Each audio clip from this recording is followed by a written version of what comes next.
कल हमने जो पढ़ा था उसके आगे का आज कवर करते हैं, ठीक है। आज हम लोग पढ़ने वाले हैं योगेंद्र रस। देखो जिस बच्चे को श्लोक याद हो सकता, विशुद्ध रस सिंधूरम तद् शुद्धम हटंकम तस्मं कांतम लोहम च तत्सम अच अस्मेव च विशुद्धम मुक्ति सच्चेव च चांगभंगस्य तत्सममतम कुमारिका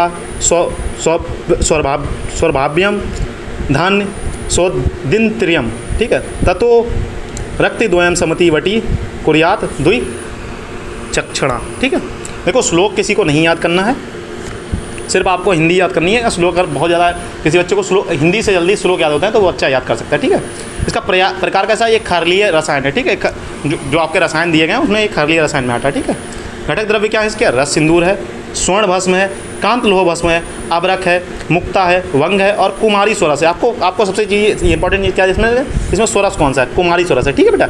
निर्माण विधि क्या, समस्त द्रव्यों को खलबेंत में लेना है, कुमारी सोरस में मर्दन करना है, तत्पश्चात चक्रिका बना लेनी है।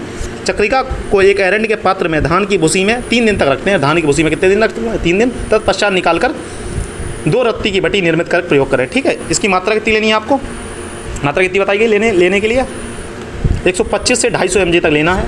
अनुपान क्या है, अनुपान देखो शहद और मिश्री याद कर लो आप लोग, ठीक है। त्रिफला क्वाद वंश लोशन भी है लेकिन शहद और मिश्री याद कर लो क्योंकि आगे बहुत जगह जो जहाँ पर गोला किया जैसे कि बहुमूत्र, भगंदर, आर्स, मूर्ताघात और अम्लपित्त, ये आप लोगों को याद करना है, ठीक है। वैसे हैं तो बहुत सारे, मूत्र बहुमूत्र है, प्रमेय, अपस्मर है, पक्षाघात है, वात रक्त है, गुद रोग है, मूर्छा है, उन्माद है, यक्षमा है, अम्लपित्त है, बल वीर स्मृतिवर्धक है, रोगनाशक है, दुर्बलता नाशक है, रसायन है, ठीक है। इसके फार्माकोलॉजिकल प्रॉपर्टीज़ क्या क्या होना है, रस इसका क्या है, मधुर और कषाय है, गुण इसका लघु है, वीर उष्ण है और विपाक मधुर है। फार्माकोलॉजिकल प्रॉपर्टीज़ आपके सिलेबस में है इसलिए, ठीक है। इसका रिसर्च अपडेट्स कैसे लेंगे, it is found significant in diabetic condition, ठीक है। It is found significant in अम्लपित्ता, ऐसे लिख सकते हैं आप, ठीक है। वो मैंने लिखा नहीं है क्योंकि इन्हीं से गोला मार के आप इन्हीं से किसी में लिख लें। इसके ऊपर अभी कोई खास रिसर्च यूजी लेवल की नहीं की गई, पीजी लेवल की गई है तो वो आपके काम की नहीं है, ठीक है। The formulation contains metallic ingredients so overdose of may cause internal organ failure specially kidney failure. देखो इसके अगर हम लोग ओवरडोज लेते हैं तो क्या हो सकता है, इंटरनल ऑर्गन फेलियर हो सकते हैं, हार्ट हो सकता है, लीवर हो सकता है, लेकिन स्पेशली इसमें जो बताया किडनी फेलियर, किडनी सारे ड्रग्स को फिल्टर करता है, उसके फेलियर होने के ज़्यादा चांसेस है। उसका तो होते हैं आनंद भैरव रस हम लोग पढ़ने वाले, तो श्लोक वैसे भी नहीं पढ़ना है, जिसको इंटरेस्ट है वो पढ़ सकता है, इसलिए मैंने श्लोक लिखा है, ठीक है।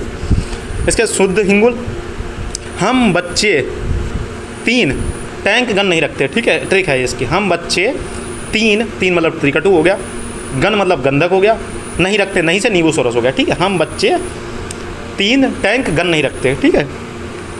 3 टैंक गन नहीं रखते, ये मेरा तरीका है, आप अपना कुछ और बना ली, ठीक है। ये इसका ट्रिक है याद करने। हमसे हो गया हिंगुल, ठीक है, शुद्ध हिंगुल हो गया। बच्चे से हो गया वस्नाव, 3 का मतलब हो गया, 3 मतलब त्रिकटु हो जाएगा, ठीक है। टैंक मतलब टंकड़ हो गया, ठीक है। गन मतलब गंधक हो गया, नहीं रखते, नहीं का नींबू सोरस हो गया, ठीक है। इस तरीके से आप लोग ट्रिक से याद करेंगे तो इंग्रेडिएंट ज़्यादा लंबे समय तक याद रहते हैं, ठीक है। सभी द्रव्यों को संभाग में लेकर पृथक पीस कर चूर्ण बना लें। पहले हिंगुल, शुद्ध हिंगुल को खरे यंत्र में डालकर पीसने के बाद सभी चूर्ण उसमें डाल दें। जंभीरी नींबू सोरस, ठीक है। इसमें ये नहीं लिखना है कि स्पेसिफिक कौन सा नींबू सोरस, आप सीधा लिख दें नींबू सोरस से घोटना यानी भावना देनी चाहिए। भावना देने के बाद हम लोग गोली बना लेते हैं। गोली कितनी, एक रत्ती की गोली बनाते हैं, ठीक है। आमयिक प्रयोग मतलब किस किस डिसीज़ में इसका प्रयोग करते हैं, ठीक है। इंडिकेशंस आपके सिलेबस में लिखा हुआ है, वही उसी का मतलब है आमयिक प्रयोग, ठीक है। ज्वर है, अतिसार है, जुकाम है, खांसी है, उसमें इस्तेमाल करते हैं, ठीक है।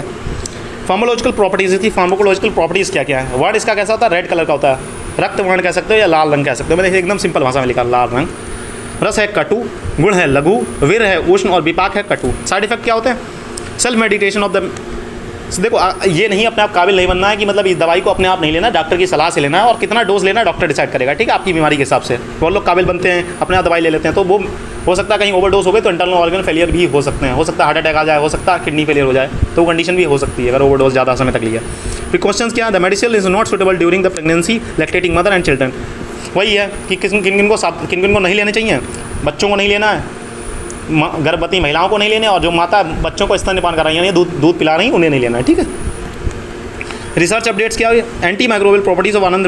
देखो सविता सर हैं NIA national institute of Ayurveda की, तो उन्होंने एक इसके ऊपर रिसर्च की है कि ये इन्फेक्शियस डिसीज लड़ने में मदद करता है। मतलब जितने भी मतलब अगर हमारे अंदर कोई जीवाणु घुस गया तो उस जीवाणु को नष्ट करने में सहायक है। ठीक है, हम लोग आज पढ़ने वाले हैं तीसरी पढ़ने हैं प्रबाल पंचामृत बस। सुधा वर्ग आपको जिसने परिभाषा नहीं पढ़ी हो कृपया करके परिभाषा पढ़ के ही यहाँ आए, क्योंकि काफ़ी चीज़ें मैं बोलूँगा नहीं। जैसे तो प्रबाल सुधा वर्ग पढ़ा है, सुधा वर्ग की इसमें सारे इंग्रेडिएंट्स हैं। देखो प्रबाल पढ़ा था, मुक्ता पढ़ा था, शंख पता था, प्रबाल, मोती, शंख और मुक्ता मैंने पढ़ा दिया था, कपर्दिका भी वहीं। तो सारी मतलब सुधा वर्ग की ड्रग लेने हैं।